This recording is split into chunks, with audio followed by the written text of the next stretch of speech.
હવે ગાડીને શું થયું?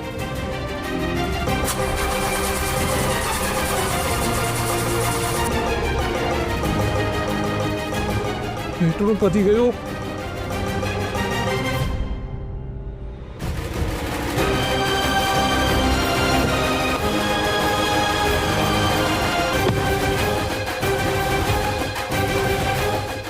ઘર બહુ દૂર નથી, હમણાં પહોંચી જઈશ.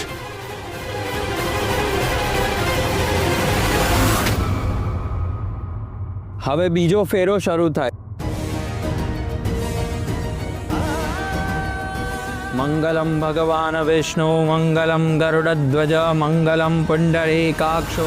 બીજો ફેરો શરૂ થઈ ગયો અને 10 મિનિટમાં કંકુડી ઘરની બહાર.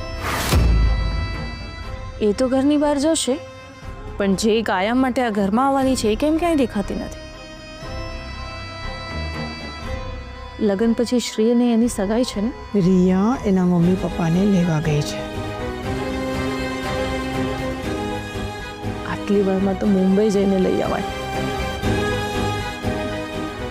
આ શ્રી કેમ ક્યાંય દેખાતું નથી?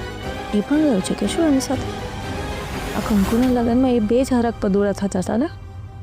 હજી કેટલી વાર? ગાડી ચાલુ નહીં થાય, તમારે બીજી ગાડી કરવી પડશે. ચીટ કેમ નહીં થાય? મારે પહોંચવું પડશે. આવી રીતે નહીં ચાલે. તમે કરો કઈશ.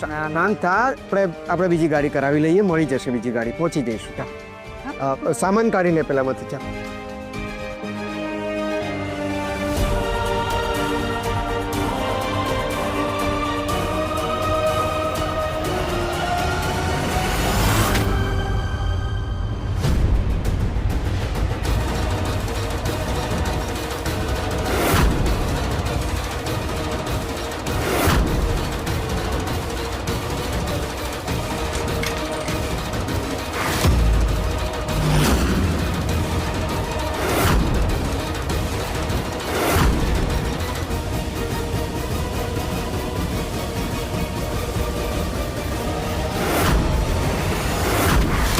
મારું સપનું હતું. આ મેરેજ રોકવા જ પડશે. હવે ત્રીજો ફેરો શરૂ થાય છે.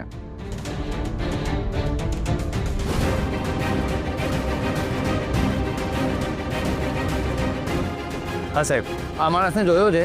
ના, બાતમી મળી છે કે આ માણસ આ રસ્તે આગળ ગયો છે. જો તમે જોયો હોય તો મને મોડું થાય છે સર, પ્લીઝ મને જવા દો.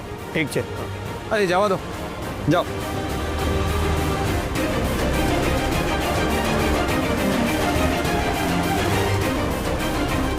કદાચ એ સમીરનો ફોટો હતો.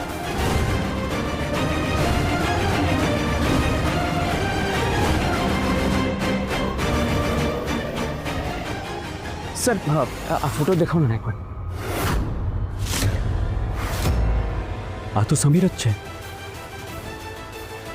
સાહેબ, વાત શું છે? તમે શું કામ આ માણસને શોધો છો? આ ભાઈ લગ્ન કુંવારાલાલ છે. છોકરી સાથે લગ્ન કરવાના, પછી એના દાગીનાને પૈસા લઈને ભાગી જવાના. પછી નવું શહેર અને નવી છોકરી. એને જેની સાથે છેતરપિંડીથી લગ્ન કર્યા હતા ને, એ જ છોકરીએ કહ્યું છે કે રાજકોટમાં આ વિસ્તારમાં આ ભાઈ રહે છે, એટલે અહીંયા ચેકિંગ ચાલી રહ્યું છે.